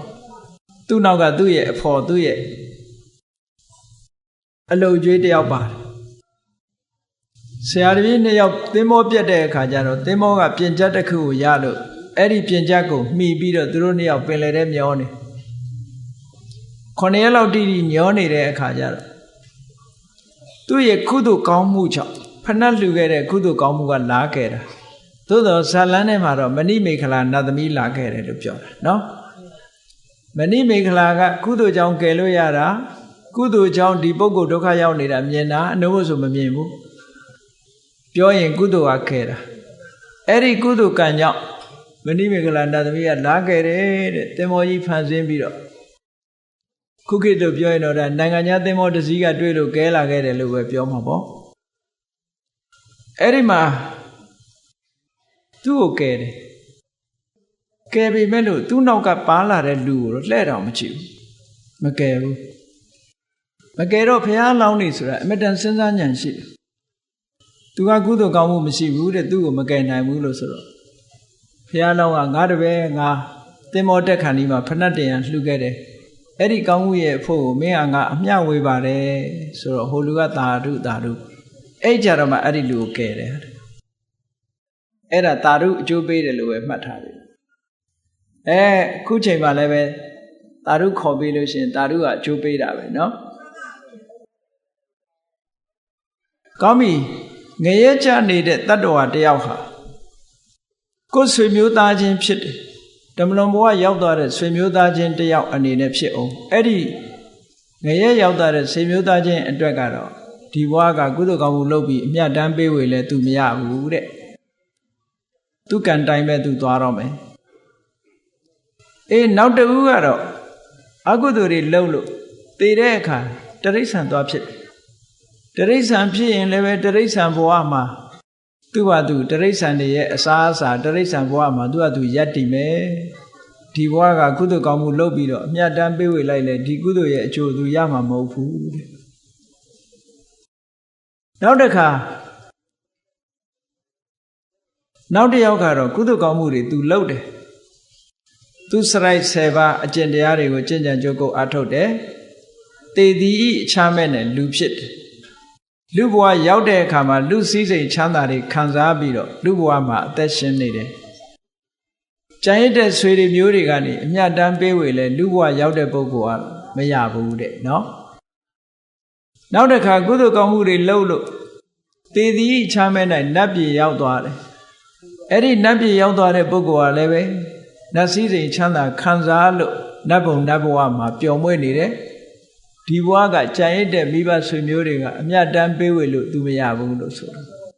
ကဲပေါင်းကြည့်လိုက်မယ်ဆိုလို့ရှိရင်တမလွန်ဘဝသွားတဲ့ပုဂ္ဂိုလ်ဟာငရဲကြသွားရင်လည်းအမြတ်ဝေလို့မရဘူးတိရစ္ဆာန်ဖြစ်နေရင်လည်းအမြတ်ဝေလို့မရဘူးလူပြည်ရောက်သွားရင်လည်းအမြတ်ဝေလို့မရဘူးနတ်ပြည်ရောက်နေရင်လည်းအမြတ်ဝေလို့မရဘူးတဲ့ဒီလိုဆိုလို့လေဒါဖြင့်သူကအကုသိုလ်ကံတွေလုပ်သည့်အတွက်ကြောင့်သေသည်အခြားမဲ့မှာပြိတ္တာဖြစ်သွားတယ်ပြိတ္တာဆိုတာတစေတို့တရေတို့ပဲပြောပါစို့နော်အိမ်နာနေချင်းမှာပြိတ္တာဖြစ်ပြီးပစ္စည်းဆွဲလို့ပဲဖြစ်စေမိသားစုအပေါ်ဆွဲမဲ့လို့ဖြစ်စေလူတွေကဒါကိုမကျွတ်မလွတ်ဘူးလို့ပြောတယ်ကိုယ်လည်းကျွတ်သလားဆိုဘယ်ကျွတ်မှာလို့နော်တန်တရားဝုကမလွတ်သေးတဲ့မြမကျွတ်သူတွေကြီးပဲအကုန်လုံးသို့တော့တစေဖြစ်မှမကျွတ်ဘူးလို့ထင်နေကြတယ်အဲ့ဒါလို့ပြိတ္တာဘဝရောက်နေတဲ့ပုဂ္ဂိုလ်ကြလို့ရှိရင်တဲ့ပြိတ္တာဘဝမှာသူ့အကျိုးပေးသမျှနဲ့ဘဝယတ္တိတာကတခုတဲ့ဒီဘဝကဆွေတွေမျိုးတွေကကုသိုလ်ကောင်းမှုလုပ်ပြီးတော့အမြတ်တမ်းပေးဝေလို့ရှိရင်လေဒီဘဝကကုသိုလ်ကောင်းမှုကိုအမိပြုပြီးတော့သူဘဝကိုယတ္တိနိုင်တယ်တဲ့သူကြတော့ဘဝယတ္တိဖို့လမ်းကြောင်းနှစ်ခုရှိတယ်နော်သူကံအကျိုးပေးနဲ့ယတ္တိတာကတခုဒီဘဝကကုသိုလ်ကောင်းမှုကိုဒီဘဝကဆွေတွေမျိုးတွေကအမျှဝေတဲ့အခါမှာတာဓုခေါ်လိုက်လို့ရတဲ့အကျိုးတရားကိုလည်းပဲမှီပြီးတော့ယတ္တိနိုင်တယ်လို့ဒီလိုပြောတယ်အဲ့ဒါကိုပဲဂတိ၅ပါးလို့ခေါ်တယ်အညံဆုံးကြောက်စရာကောင်းဆုံးကနေရယဂတိပြီးတဲ့အခါတိရိစ္ဆာနာဂတိနောက်ပြီးတော့ပေတဂတိနောက်ပြီးမနုဿဂတိနောက်ဒေဝဂတိလူတွေရဲ့တမလွန်ဘဝသွားတဲ့အခါမှာသွားရလမ်းကြောင်းကြီး၅သွယ်ရှိတယ်အဲ့ဒီလမ်းကြောင်းကြီး၅သွယ်ထဲမှာ၃သွယ်ကတော့ဒုစရိုက်တွေကြောင့်ရောက်သွားတာငရဲတရိစ္ဆာန်ပြိတ္တာဆိုတာဒုစရိုက်ကြောင့်ရောက်သွားတာ လူဘုံနတ်ဘုံဆိုတဲ့ဒီဂတိနှစ်ခုကတော့သူစရိုက်ကြောင့်ရောက်တာလို့ဒီလိုမှတ်အဲ့လိုရောက်သွားတဲ့ထဲမှာပေတဂတိရောက်တဲ့ပုဂ္ဂိုလ်တူးတဲ့ကိုသာလဲတမလွန်ဘဝရောက်သွားတဲ့ပုဂ္ဂိုလ်တူးတဲ့ကိုသာလဲဒီဘဝကကုသိုလ်ကောင်းမှုလုပ်ပြီးအမြတ်တမ်းပေးဝေရင်အကျိုးရှိနိုင်တယ်လို့ဒီလိုဟောတယ်နော်အဲ့ဒီပုံနာကြီးကိုအဲ့ဒီလိုရှင်းပြီးတော့ဟောလိုက်တဲ့အခါကျတော့ပုံနာကြီးကထပ်မေးတယ်အရှင်ဘုရားတဲ့တပည့်တော်တို့ရည်စူးတဲ့ပုဂ္ဂိုလ်ကတဲ့အဲ့ဒီပြိတ္တာဘုံကိုမရှိဘူးပြိတ္တာဘုံမှာမဖြစ်ဘူးဆိုလို့ရှိရင်တပည့်တော်တို့ရည်စူးပြီးတော့အမြတ်တမ်းပေးဝေလိုက်တဲ့ကုသိုလ်ကိုဘယ်သူရသွားတော့တဲ့ဒါလည်းစဉ်းစားစကွယ်ကောင်းတဲ့မေကွန်လေးတစ်ခုပဲအဲ့တော့မြတ်စွာဘုရားဖြေတာကအေး तू မရဘူးဆိုလို့ရှိရင်ကိုရည်ညွှန်းတဲ့ပုဂ္ဂိုလ်မရဘူးဆိုလို့ရှိရင်ဆွေဟောင်းမျိုးဟောင်းဘိုးဟောင်းဘွားဟောင်းတွေရှိတာပေါ့တဲ့အဲ့ဒီဆွေတွေမျိုးတွေကရတာပဲကိုကသာမေ့ခြင်းမေ့နေမှာဆွေမျိုးတွေဆိုတာမေ့ခြင်းမှမေ့တာလေရှင်သာရိပုတ္တရာမထေရမြတ်ကြီးတောင်မှလွန်ခဲ့တဲ့3ဘဝကမေတော်ကြီးကပြိတ္တာမာကြီးဖြစ်တယ်ပြိတ္တာမာကြီးဖြစ်တော့အာကိုရလိုက်ရှာတဲ့အခါရှင်သာရိပုတ္တရာတွေ့တယ်အော်ဒါငါသားကြီးပဲဆိုပြီးတော့အကူကြီးလာတောင်းတယ်ရှင်သာရိပုတ္တရာမထေရမြတ်ကဝါးချောင်းလေးဆောက်လို့ဆွန်းလေးခံပြီးတော့တန်ခါကိုရည်စူးလှူဒန်းပြီးတော့အဲ့ဒီပြိတ္တာမာကြီးကိုအမျှဝေလိုက်တဲ့အခါမှာဩနေစရာဘုံမိတ်မှန်ကြီးလည်းရသွားတယ်စားစရာနတ်ဩဇာတွေလည်းရသွားတယ်အကျိုးရှိသွားတာနော်ဒီလိုပုံဝတ္ထုတွေကိုသိကြလို့ရှိရင်တော့ပေတဝတ္ထုတို့ဝိမာနဝတ္ထုတို့ဖတ်မယ်ဆိုရင်အများကြီးပဲစာပေကျမ်းဂန်ရတော့မဟုတ်လို့ရှိရင်လည်းမြန်မာနိုင်ငံမှာလည်းပဲအတွေ့အကြုံရေးထားတဲ့ဝတ္ထုမျိုးတွေလည်းရှိတာအမြတ်တမ်းပေးဝေလိုက်လို့ရှိရင်ရတယ်ကုသိုလ်ကောင်းမှုရပြီးတော့ချမ်းသာဒုက္ခရသွားကြတာတွေများများစွာရှိတယ်ပေါ့အဲ့ဒီမှာပုံနာကြီးကမေးတဲ့အခါမြတ်စွာဘုရားကအေကိုရည်စူးတဲ့ဆွေမျိုးသားချင်းကတမလွန်ဘဝပြိတ္တာဘုံမှာမရှိဘူးဆိုရင်ရှိတဲ့ဆွေမျိုးတွေရတာပေါ့လို့ဆိုတော့ပုံနာကြီးကထပ်မေးတယ်အရှင်ဘုရားတဲ့တပည့်တော်တို့ရည်စူးတဲ့ပုဂ္ဂိုလ်လည်းမရှိဘူးတခြားဆွေမျိုးသားချင်းတွေလည်းမရှိဘူးဆိုရင်ကောတဲ့ဘယ်သူရမှာလဲဆိုတော့မြတ်စွာဘုရားကတန်တရားကြီးဆိုတာဒီလောက်ကြားနာကိုယ်ဆွေမျိုးတွေမရှိတဲ့ပြိတ္တာဘုံဆိုတာဘယ်တော့မှမရှိနိုင်ဘူးတဲ့ဒါဟုတ်ကဲ့လားဗိမိတာရမင်းကြီးတောင်မှပဲဟိုကကုသန္တမြတ်စွာဘုရားလက်ထက်ဝိပဿနာမြတ်စွာဘုရားလက်ထက်ကဆွေတွေမျိုးတွေပြိတ္တာဘုံရောက်တာတွေရှိတာအတိတ်ဘဝဆွေမျိုးတွေကဘာချားပြီးတော့ဆွေတွေမျိုးတွေကပြိတ္တာဘဝရောက်နေကြတာရှိတယ်အဲ့ဒါကြောင့်မို့လို့ဆွေတွေမျိုးတွေကကိုယ်ဆွေမျိုးအမြတ်တမ်းပေးဝေမှာကိုစောင့်စားပြီးတော့နေကြတယ်အမြတ်တမ်းပေးဝေလိုက်ရင်ဝမ်းမြောက်မှုမို့သာဓုခေါ်လိုက်တာနဲ့တပြိုင်နက်သူတို့ရဲ့ဘဝအခြေအနေတွေဟာချက်ချင်းတိုးတက်ပြောင်းလဲသွားနိုင်တယ်တဲ့ဘယ်သူကြောင့်ပြောင်းလဲတာတော့ကုသိုလ်ကြောင့်ပြောင်းလဲတာနော်တခြားကြောင့်ပြောင်းတာမဟုတ်ဘူးသူတို့တဏ္ဍာမှာဖြစ်တဲ့ကုသိုလ်ကြောင့်ပြောင်းလဲတာဒါနဲ့ပတ်သက်ပြီးတခုမှတ်เสียရလေးတခုပြောအောင်ကုသိုလ်ဟာအဓိကကြရတယ်ဆိုတဲ့အကြောင်းနဲ့ပတ်သက်ပြီးဘုန်းကြီးတို့တွေအလုံးသိကြတယ်အလုံးတရားနာပရိသတ်တွေကြားဘူးတယ်ဘဝတုသဗ္ဗမင်္ဂလံရက္ခန္တုသဗ္ဗဒေဝတာဆိုတဲ့ခါထာတွေထဲမှာသဗ္ဗဗုဒ္ဓ ानु ဘဝေနသရတုခိဘဝန္တုတေဆိုတဲ့စကားရပ်မှာသဗ္ဗဗုဒ္ဓ ानु ဘဝေနအလုံးစုံသောဘုရားရှင်တို့၏အစွမ်းတကူတကိုးတေသောအာနုဘောကြောင့်လို့ဒီလိုဘာသာပြန်လေးရှိကြတယ်ဘုရားရဲ့တကိုးကြောင့်ချမ်းသာတယ်လို့ဒီလိုပြောတော့လူတွေဟာတကိုးကိုအားကိုးကြဟုတ်တယ်မဟုတ်အစွမ်းတကိုးရှိတဲ့ပုဂ္ဂိုလ်ဆိုအားကိုးတယ်ချမ်းသာလိမ့်လို့တကယ်ကတော့ဘုရားတကိုးကြောင့်ချမ်းသာတာမဟုတ်ဘူးဘာသာပြန်တဲ့အခါမှာတကယ်ပြန်ရမှာကဘာတော့ဆိုအလုံးစုံသောဘုရားသခင်ကိုရောမြတ်တို့ကိုရှ िख ိုးပူဇော်ရတဲ့ကုသိုလ်ကောင်းမှုရဲ့အစွမ်းတကိုးကြောင့်လို့ဒီလိုပြန်ဘုရားကိုရှ िख ိုးဘုရားကိုကြည်ညိုတဲ့ကုသိုလ်စိတ်ရဲ့ကုသိုလ်စိတ်ကမှတကယ်တကိုးဟုတ်ကဲ့လား ကိုယ်တဏ္ဍာမှာဘုရားကိုအာယုံပြုပြီးတော့ဖြစ်ပေါ်လာတဲ့ကုသိုလ်တရားကမှတကယ်အစွမ်းတကူထက်တာတဲ့အဲ့ဒီအစွမ်းတကူကြောင့်ချမ်းသာကြပါစေဆိုမှပုံမှန်ကန်တယ်မြတ်စွာဘုရားကမတာမဟုတ်ဘူးကိုလုပ်တဲ့ကုသိုလ်ကမတာအဲ့တော့ကြောင့်မလို့ကိုယ်တဏ္ဍာမှာကုသိုလ်ဖြစ်အောင်ကြိုးစားရမယ်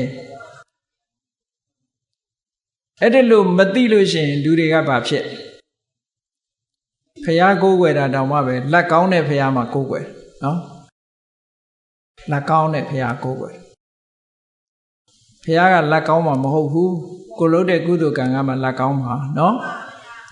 ကုသိုလ်ကံကိုဥတီချက်မထားဘဲနဲ့ရုပ်တုတော်ကိုသွားပြီးတော့ဥတီချက်ထားလို့ရှိရင်ဒါမှန်ကန်မှုမရှိဘူးမှန်ကန်မှုမရှိဘူးကုသိုလ်ရဲ့အစွမ်းတကူကသာလဲမှန်ကန်တယ်လို့ဒီလိုပြောမြတ်စွာဘုရားကိုယ်တိုင်ကလည်းပဲပုံညာဘိက္ခဝေမာဘာယိဋ္ဌဒုက္ခတေတံအဓိဝဆနံယတိတံပုံညာနိချမ်းသာခြင်းရင်ကုသိုလ်မကြောက်နဲ့တဲ့ကုသိုလ်များများလို့ကုသိုလ်များမှချမ်းသာမယ်ပြောတယ်နော်ဒီလိုဟောထားတာအေးဒါကြောင့်မို့လို့ခုနကတမန်တော်ဘုရားပြောင်းသွားတဲ့ပုဂ္ဂိုလ်လည်းပဲဒီကကုသိုလ်ကောင်းမှုလုပ်ပြီးအမြတ်ဝေတယ်ဆိုတာဒီကကုသိုလ်ကြောင့်သူတို့ချမ်းသာဒုက္ခရသွားတယ်ဆိုတဲ့နေရာမှာဆက်ဆက်မှုရှိတာကိုသာပြောတာဒီကအမြတ်ဝေရတန်းနဲ့သူတို့ကတာရုမခေါ်ဘူးဆိုရင်မရဘူးအဲ့တော့တာရုခေါ်လိုက်တာလည်းပဲပုံညာကရိယာဝတ္ထု10မျိုးထဲမှာတာရုခေါ်တာကုသိုလ်တစ်ခုဟုတ်ကလားပုံညာကရိယာ10ခုပုံညာကရိယာဝတ္ထု10မျိုးရှိတယ်ပြုလုပ်တဲ့ပြုလုပ်ထိုက်တဲ့ကုသိုလ်ချမ်းသာဒုက္ခရဲ့တရားဖြစ်လို့ဝတ္ထုချမ်းသာဒုက္ခရဲ့အကြောင်းတရားဖြစ်လို့ဝတ္ထုဖြစ်ပြီးတော့လှုပ်တဲ့လှုပ်ထိုက်တဲ့ကုသိုလ်10မျိုးလို့ဆိုတဲ့အထက်မှာတာရုခေါ်တာလဲလှုပ်တဲ့လှုပ်ထိုက်တဲ့ကုသိုလ်တစ်မျိုးပဲတဲ့အဲ့ဒီတာရုခေါ်တဲ့ကုသိုလ်ကြောင့်စိတ်ဓာတ်ဘုံရောက်နေတဲ့ပုဂ္ဂိုလ်တွေဟာကုသိုလ်ကောင်းမှုအကျိုးတွေကိုခံစားကြရတာလို့ဒီလိုမှတ်ရမယ်နော်အကယ်၍တာရုမခေါ်နိုင်ဘူးဆိုရင်သူတို့မရဘူးအဲ့ဒါကြောင့်မလို့မြတ်စွာဘုရားဖြေတယ်စိတ်ဓာတ်ဘုံမှာကိုယ်ဆွေမျိုးသားချင်းတွေကင်းတဲ့နေရာဆိုတာမရှိနိုင်ပါဘူးတဲ့ရှိနေမှာပါတဲ့ဒါပေမဲ့လို့တကယ်တော့လေလှူသူကိုယ်တိုင်အကျိုးကျေးဇူးတွေအများကြီးရပါတယ်လို့ဒီလိုဟောတာပြုသူကိုယ်တိုင်ကအများကြီးရတယ်လို့ပြောတာဆွေမျိုးသားချင်းကိုရည်စူးပြီးတော့ပြုတာဖြစ်ဖြစ်ကိုကုသိုလ်ကိုယ်တိုင်ကုသိုလ်ရဖို့လှုပ်တာပဲဖြစ်ဖြစ်ပြုလုပ်တဲ့ပုဂ္ဂိုလ်ကတော့အကျိုးကျေးဇူးတွေရပြီးသားပဲတချို့ကထင်တယ်ဒီကောင်းမှုကအမေအတွက်လုပ်တယ်အဖေအတွက်လုပ်တယ်ကိုယ်အတွက်မပါဘူးလို့ဒီလိုထင်ကောင်းထင်လိုက်မဟုတ်ဘူးကုသိုလ်ကောင်းမှုလုပ်လို့ရှိရင်ဘသူအတွက်ပဲရည်စူးပထမရသူကကိုယ်ပဲပထမရသူကကိုယ်ပဲအဲ့ဒီရလာတဲ့ကုသိုလ်ကိုမှတစ်ဖက်သားကတာရုခေါ်နိုင်ပြီဆိုမှသူတို့ရတယ်တာရုမခေါ်နိုင်ဘူးဆိုမရဘူးလို့ဒီလိုမှတ်အေးကောင်းပြီမြတ်စွာဘုရားကလူသူတန်းသူကုသိုလ်ကောင်းမှုပြုသူကိုယ်တိုင်ကဒီကုသိုလ်ရဲ့အကျိုးတွေကိုခံစားရတယ်ဆိုတော့ပုံနာကြီးကဝမ်းသာတာအရှင်ဘုရားအဲ့လိုဆိုလို့ရှိရင်မဖြစ်နိုင်တဲ့နေရာမှာလည်းပဲအရှင်ဘုရားအကျိုးခံစားရတယ်လို့ဆိုလိုတာလားဆိုဟုတ်တာပေါ့တဲ့မြတ်စွာဘုရားရှင်းပြတယ်ဆိုပါစို့တဲ့လူတယောက်ဟာဒုစရိုက်လုပ်ငန်းတွေလုပ်တယ်ဒုစရိုက်တွေကြောင့်တည်သွားတဲ့အခါမှာဆင်သွားဖြစ်တယ်သို့တော်သူကမသေးခင်ကဒုစရိုက်တွေလုပ်ပေမဲ့လို့လှူမှုတမ်းမှုဝါသနာပါတယ်လှူတယ်ဒါကြောင့်မို့သူကဒုစရိုက်လုပ်ဆင်ဖြစ်တယ်တရိစ္ဆာန်ဘဝရောက်သွားတယ်လှူခဲ့သည့်တန်းခဲ့သည့်အတွက်ကြောင့်ဆင်ပြူတော်ဆိုပြီးတော့ခန်းခန်းနာနာမယ်သူအကာအယံနဲ့အမိုးနဲ့အကျွေးတာမွေးတာတွေနဲ့ရေချိုးပေးမဲ့လူနဲ့မရှိဘူးလားရှိတယ်ဆင်ပေမဲ့လို့အမလေးစိန်နဲ့နေရတဲ့ဆင်ဟာရှိသေးတယ်နော်အဲ့ဒီတိုင်းပဲခွေးတွေရောစိန်နဲ့နေရတဲ့ခွေးမရှိဘူးလားရှိတယ်ခုခေတ်ဆိုမှခွေးကမော်ဒန်မြင့်တဲ့ကားကြီးတွေစီးလို့ဟိုမှာလူအိတ်တဲ့နေရာကြီးတွေအိတ်လို့အမေခွေးစာတောင်မှပဲ special ထုတ်လုပ်ထားတဲ့ခွေးစာကျွေးရတချို့များကျဲဥကဘယ်နှလုံးတို့အသားဘယ်နှလုံးနဲ့လူတဲ့တောင်မှသူတို့ကသားနေချင်သေးတယ်အဲ့ဒါဒါနရှိခဲ့တဲ့ခွေးလို့ပြောတာဒါနမရှိခဲ့တဲ့ခွေးကြတော့ဟိုအမိုက်ပုံနှန်းဒီအမိုက်ပုံနှန်းနဲ့ဒီလိုနဲ့ပြီးနေကြ တရိစ္ဆာန်ဘဝရောက်တော့မှဒါနကုသိုလ်ရဲ့အကျိုးဟာခံစားရတယ်လို့မြတ်စွာဘုရားဟောတာနော်လှူသူဟာမကောင်းတဲ့ဘဝရောက်သွားအောင်လှူတဲ့ပုဂ္ဂိုလ်ဟာတရိစ္ဆာန်ဖြစ်အောင်ကောင်းကျိုးချမ်းသာတွေရတယ်လို့ပြောတာချမ်းသာတယ်လို့ပြောတာထို့တူပဲလှူတဲ့ပုဂ္ဂိုလ်ဟာလှူပြီးဆိုလို့ရှိရင်ထိုလှူတဲ့အကျိုးဟာဖြစ်လျာဘဝမှာလိုက်ပြီးတော့အကျိုးပေးမယ်ဒါနကောင်းမှုလုပ်တယ်သူစရိုက်တရားတွေကျင့်သုံးဆောက်တည်တယ်သူစရိုက်ကျင့်သုံးဆောက်တည်သည့်အတွက်ကြောင့်လူပြေရောက်တယ်ဒါနကောင်းမှုတွေလုပ်ခဲ့သည့်အတွက်ကြောင့်လူဘုံလူဘဝမှာလူချမ်းသာတယောက်ဖြစ်တယ်သူစရိုက်လုပ်သည့်အတွက်ကြောင့်လူဖြစ်တယ်ဆိုလိုတာကသီလကြောင့်လူဖြစ်တယ်နော်သီလကြောင့်လူဘဝရောက်တယ်ဒါနကြောင့်လူချမ်းသာဖြစ်တယ်ထို့တူပဲသူစရိုက်တရားတွေကိုကျင့်သုံးခဲ့သည့်အတွက်ကြောင့်နတ်ပြည်ရောက်တယ်ဒါနကောင်းမှုကြောင့်နတ်စည်းစိမ်ချမ်းသာသူများနဲ့မတူအောင်ချမ်းသာတယ်ဒီအကျိုးတွေဟာဒါကြောင့်မလို့သူ့အကျိုးနဲ့သူပဲဒါနကောင်းမှုလုပ်တဲ့ပုဂ္ဂိုလ်ဟာတိရစ္ဆာန်ဖြစ်လဲကောင်းကျိုးချမ်းသာတွေခံစားရတယ်လူဖြစ်လည်းပဲကောင်းကျိုးချမ်းသာတွေခံစားရတယ်နတ်ဖြစ်လည်းကောင်းကျိုးချမ်းသာတွေခံစားရတယ်ဒါကြောင့်မို့ဒါနကောင်းမှုပြုလုပ်တဲ့ပုဂ္ဂိုလ်ဟာဘယ်တော့မှအကျိုးမဲ့မဖြစ်ဘူးလို့မြတ်စွာဘုရားဟောတာအဲ့လိုဟောလိုက်တဲ့အခါကျတော့မှခေါဏကဆွေတွေမျိုးတွေကိုရည်စူးပြီးတော့ဒါနကောင်းမှုပြုတာဆွေမျိုးတွေအတွက်သာပြုတဲ့လူမရဘူးလို့ထင်နေတဲ့ပုံသားကြီးကအရှင်ဘုရားဝမ်းသာစရာပဲဒီလိုဆိုရင်ဒါနတွေတိတ်လှုပ်တဲ့နာပေါ့တဲ့အလှူတန်းတွေလှုပ်တဲ့နာပေါ့လှူတဲ့တန်းတဲ့ဖြစ်လျာဘဝမှာဘယ်ဘဝရောက်နော်ချမ်းသာသာနေရတယ်ဆိုတော့အင်မတန်မှတန်ဖိုးရှိပါလားလို့ဝမ်းမြောက်ဝမ်းသာဖြစ်သွားတယ်အဲ့ဒါဇာနုသောဏိတုတ်ဆိုတာအင်္ဂုတ္တရနိကေမှာရှိပါလေရဲ့မြန်မာနိုင်ငံမှာဗုဒ္ဓဘာသာဝင်သူတော်စင်ပေါင်းတို့ဟာ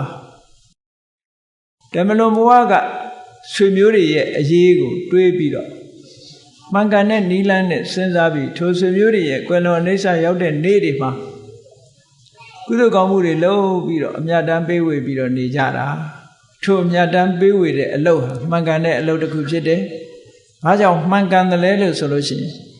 မိမိအလွမ်းပြေလုပ်ယုံမြမကဒီကုသိုလ်ကောင်းမှုကိုဆွေတွေမျိုးတွေကသိရှိဝမ်းမြောက်နှုတ်မောသာဓုခေါ်မယ်ဆိုလို့ရှိရင်သူတို့ဘဝလေးတွေဟာတိုးတက်ပြီးတော့ကောင်းမွန်သွားကြမှာဖြစ်ပါတယ်ဒီဘဝကအဆောက်အဦလေးလှုပ်ပြီးတော့လှူလိုက်ရင်သူတို့မှာဟိုဘက်မှာဘုံမိတ်မှန်တွေရတယ်ဒီဘဝကအစားအစာလှူပြီးတော့မျှဝေလိုက်လို့ရှိရင်ဟိုဘဝမှာဟိုဘက်မှာတမလွန်ဘဝဆွေမျိုးတွေမှာအစားအစာတွေရတယ်အဝတ်ကလေးတွေလှူဒန်းပြီးတော့အမျှဝေလိုက်လို့ရှိရင်သူတို့မှာနတ်ဝတ်တန်းစာတွေရတယ်ဒီဘဝကလှူလိုက်တဲ့ကုသိုလ်ကောင်းမှုကချက်ချင်းသူတို့ဘဝမှာအကျိုးပေးတယ်ချက်ချင်းလို့ဆိုတာဘယ်လောက်ထိအောင်ချက်ချင်းလဲဆိုတာမြတ်စွာဘုရားကဥပမာ2ရပ်နဲ့ရှင်းပြထားတာရှိတယ်။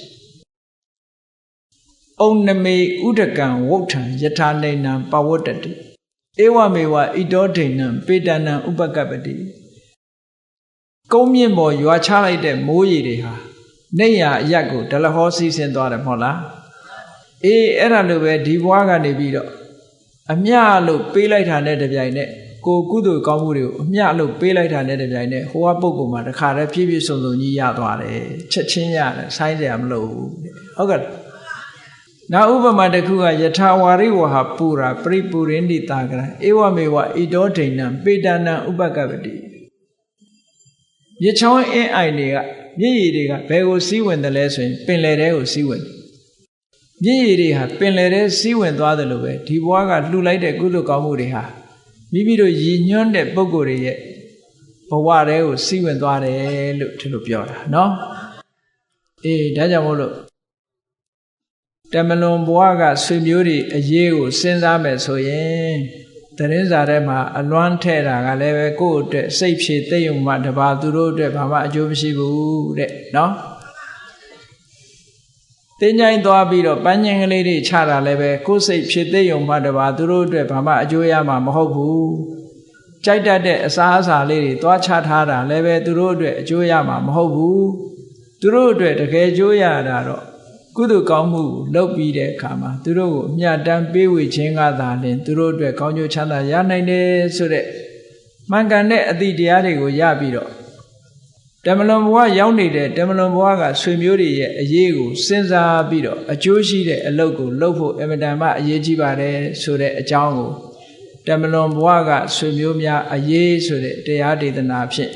ရှင်းလင်းဟောကြားခြင်းဖြစ်ပါတယ်ဒါကြောင့်မို့တရားချက်ခင်သူတော်စင်ပြိဿပေါင်းတို့သည်တမလွန်ဘဝကဆွေမျိုးတွေရဲ့အရေးကိုစဉ်းစားမယ်ဆိုရင်ကုသိုလ်ကောင်းမှုလုပ်ပြီးတော့အမြတ်တမ်းပေးဝေခြင်းသည်သာလျှင်မှန်ကန်သောနိလန်းဖြစ်တယ်လို့သိရှိပြီးတော့ကြိုးစားအားထုတ်နိုင်ကြပါစေကုန်သတည်း